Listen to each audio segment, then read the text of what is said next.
मेरी जब एंट्री हुई मुझे सिर्फ एक चीज़ का पता था कि मुझे मुझे डायलॉग्स याद वो मेरे पक्के होते थे, मूव्स मुझे पक्की होती थी कि मुझे आवाज़ का नहीं पता था। तो पूरे हॉल में आवाज़ आ रही थी, आवाज़, आवाज़, आवाज़।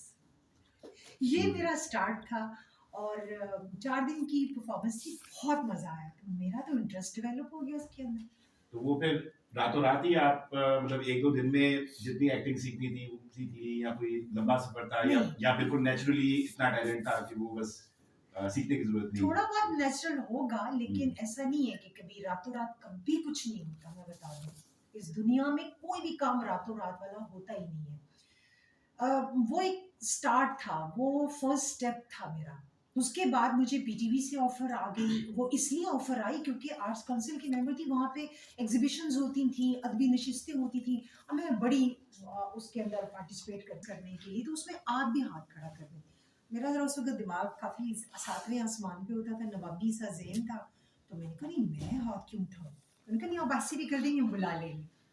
वो मेरी टीवी के ऊपर, वो मुझे नहीं पता, वो कैमरामैन पूरे कैमरा, बाद में मैंने जब देखा तो सारे कैमरा मेरे ऊपर कैमरास थे और ठक ठक ठक ठक। वो मेरा एक तरह से ऑडिशन भी था। और मैं मतलब हम उस वक्त जरा भोले सीधे से लोग होते थे। वो ऑडिशन भी हो गया, मैंने उनसे 3 क्वेश्चन पूछे, उन्होंने मुझे लिफाफा भी उस वक्त पेश किया।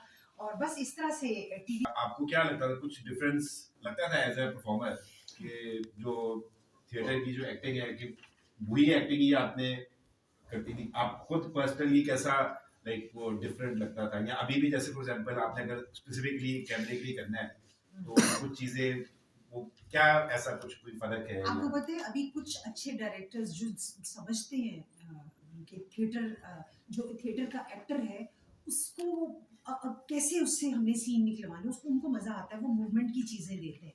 नॉर्मली हमारे यहाँ अब इस तरह का काम होने लगा है टीवी का, कि बस आप 2-4 लोग बैठे, आपने डायलॉग बोला, उसने बोला, सीन हो गया। आप ड्रामे देखते होंगे, ड्रामास में दिखाते हुए लाइन लगी हुई है, कुछ इधर लोग बैठे हुए, इधर कैमरा गया, इधर का। लेकिन मैं होती हूँ अगर, और कुछ और इत्तेफाक से मेरे साथ वो एक्टर्स हों, मेल फीमेल जो भी हैं, जो थिएटर से जिनका ताल्लुक है, और डायरेक्टर हो कमाल का कोई हमें मिल जाए, फिर उसको वो तड़प रहा होता है कि मैं इनसे थिएट्रिकल मूवमेंट्स करवाऊंगा, मुझे मजा नहीं आ रहा सीन का, और वो हमसे वो करवाते हैं, और वो सीन कर हम चैनल पे। तो उसके अंदर जो एहतशामुद्दीन डायरेक्टर है, वो तो अच्छे आपको समझ वाले ठीक है ना, तो वो बड़े खुश होते हैं। बहरोज अंसारी मेरे साथ काम कर रहे थे, तो इन्होंने, अब वो रूम के अंदर सीन था, एहतशाम ने कहा कि मैं तो मूवमेंट कराऊंगा थिएट्रिकल से। तो अब मैं तो बड़ी खुश हो जाती हूँ, मुझे क्योंकि पता नहीं, मैं थिएटर ना मेरे लिए, मैं ये बता दूं कि मैं जब करती थी थिएटर, क्योंकि स्टार्ट मेरी जिंदगी का पहला काम भी थिएटर से हुआ, मुझे ये जाती तौर पे बहुत पसंद है। ठीक है, पैसा कमाने के लिए जाना पड़ता है जरा टीवी पे लेकिन ये है कि थिएटर करके जो आपको एक सेटिस्फेक्शन होती है, वो रश मिलता है ना जब वो मैं क्या, इसका इसका जो मजा है ना, ये मैं सोचा करती थी। इत्तेफाक से जरा थोड़ा लंबा गैप आ गया बीच में थिएटर का। उसकी वजह ये है कि मुझे टीवी पे भी बड़े डायरेक्टर्स थे, यावर हयात साहब, शौकत जैन साहब, तारिक जमील साहब, जिनके बड़े नाम थे और बड़े काम किए हुए थे उन्होंने। लकीली बड़ी कास्ट के साथ मैंने स्टार्ट भी मेरा जो है बड़े बड़े लोगों के साथ हुआ। तो मुझे उनसे बड़ी, आपको पता है जब आप पक्के एक्टरों के साथ काम करते हो तो आपको बहुत सपोर्ट मिलती है। फिर जब कच्चों के साथ करो तो फिर आप थोड़े से हिल जाते हो, क्योंकि आपका भी खुद भी इफेक्ट होता है। हाँ। तो अब जो है अब डायरेक्टर, जैसे हमारा हम चैनल है, वो तो कैमरामैन को भी उठा के डायरेक्टर बनाते हैं, ठीक है, अच्छी बात है, आप लोगों को वो वाक़ई देते हैं, लेकिन फिर उनमें वो प्रॉपर डायरेक्टर वाली बात ज़रा देर में आती है, उनको भी टाइम लगता है सीखने में, तो वो ज़रा मुश्किल पेश आती है उस वक़्त काम करने में, तो क्योंकि अक्सर ये पूछ रहे होते हैं कि ये तो डायरेक्टर ने नहीं बताना है कि हमने कैसे बोलना है या हमें गाइड करना है, तो वो काफी कुछ तो it's up to the actor के किस तरह आपने अदा करना है या।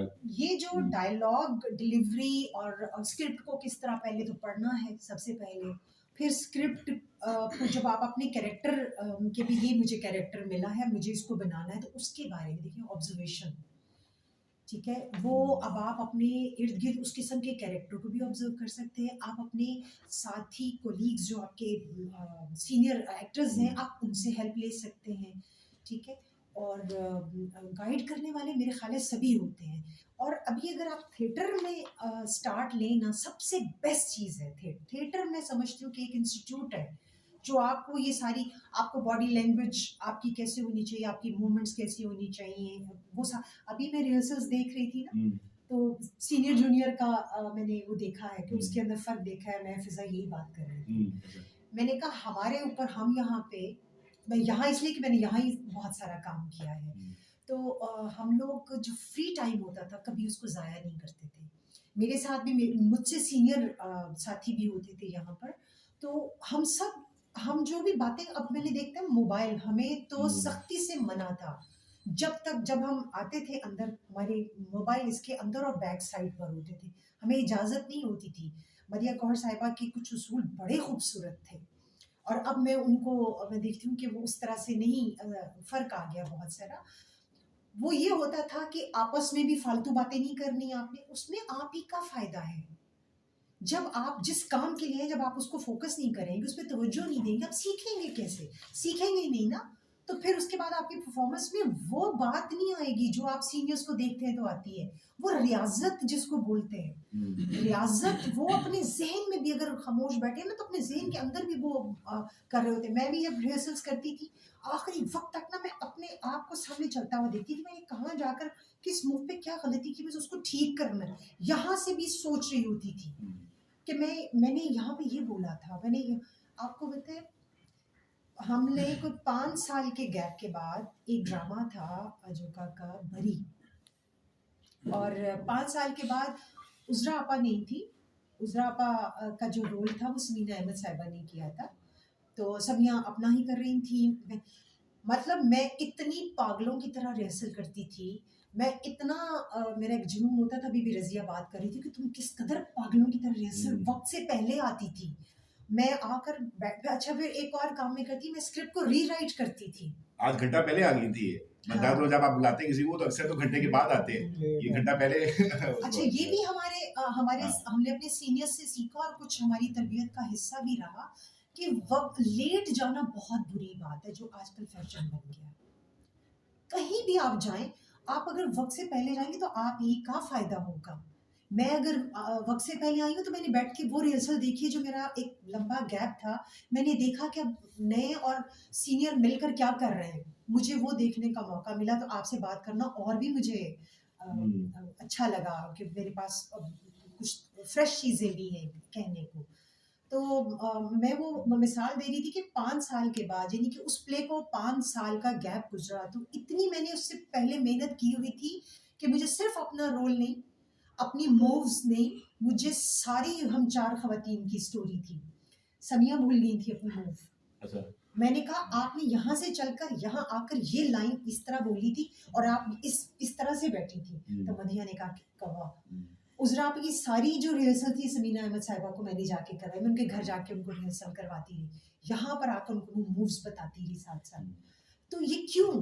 मैं कोई मनी मेरी ये मेहनत थी। मेरा जुनून था कि मैंने उस पूरे स्क्रिप्ट को सिर्फ़ अपने कैरेक्टर पे काम नहीं किया, मैंने दूसरे कैरेक्टर्स पे भी काम किया।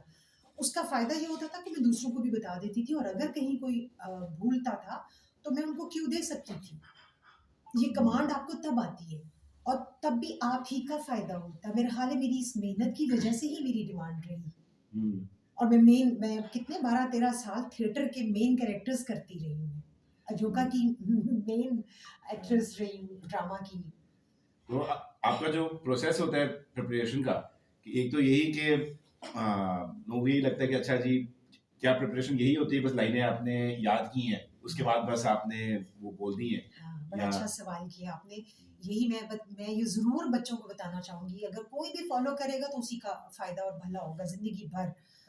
मेरा जो जैसे स्कूल में बच्चे पढ़ते हैं ना, तो एग्ज़ाम्स आते हैं तो उनकी तैयारी का अपना-अपना तरीका होता है सबका। कोई खामोशी में तैयारी करता है, कोई कुछ ना कुछ सुनते हुए करता है, कोई वॉक करते हुए अपनी सबक को याद कर रहा होता है। इसी तरह ये भी सबक है जिसको हम याद करते हैं, लेकिन मेरा तरीका ये था, एक तो जब तक चाहे टीवी का काम है, थिएटर को तो खैर हमने पढ़ना ही है खुद से, लाजमी।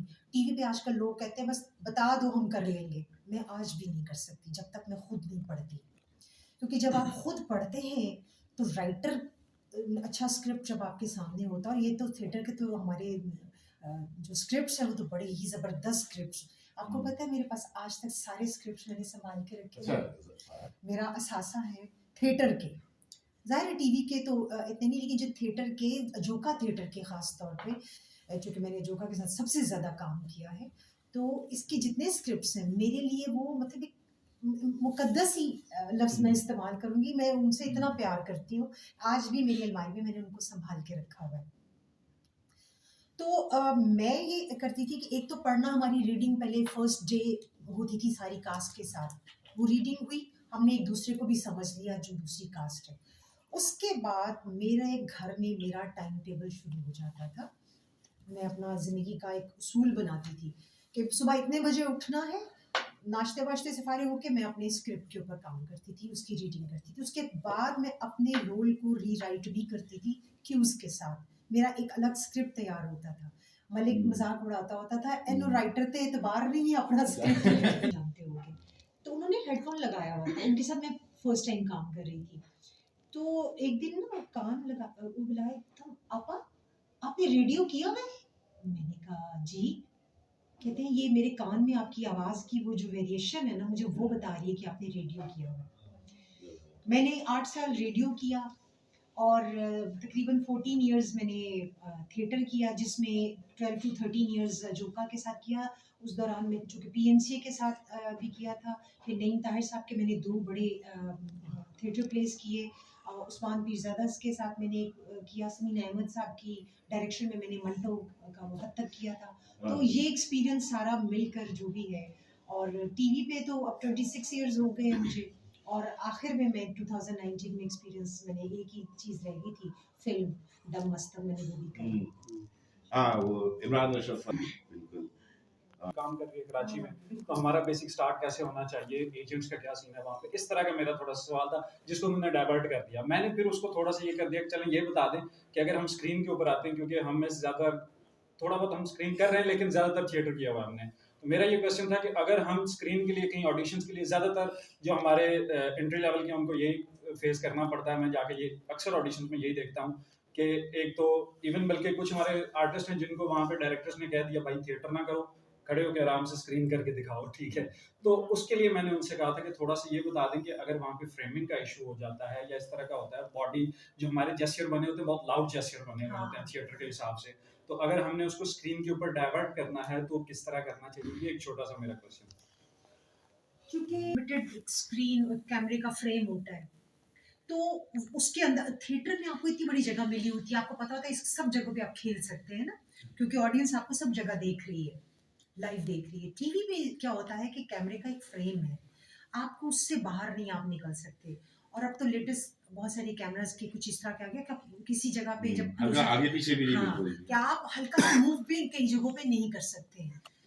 कि जब आपका क्लोजअप है खास तौर पे, और एक बड़ा ही कोई इंटेंस किस्म का डायलॉग है जिसको बहुत ही बिग बिग शॉट जिसको बोलते हैं, उसमें जब वो ले रहे हैं तो फिर आप ज्यादा उसके अंदर मूव नहीं कर सकते, क्योंकि कैमरास कुछ इस तरह के मूव करेंगे तो वो एकदम वो वैसे ब्लड से नहीं फोकस हिल रहा था, तो उसकी वजह से वहां पे बहुत सारी इस तरह की लिमिटेशन है कि आपको ये नहीं करना, ये नहीं करना, आपको बॉडी लैंग्वेज अपनी जो है उसको थोड़ा सा कंट्रोल में रखना है ताकि फ्रेम से ना निकल जाए, एक फ्रेम से आउट ना कहीं हो जाए, और उसी फ्रेम के अंदर आपने अपनी frame. जो है तो वहां अपने आप को थोड़ा कंट्रोल, तो ये फर्क तो है।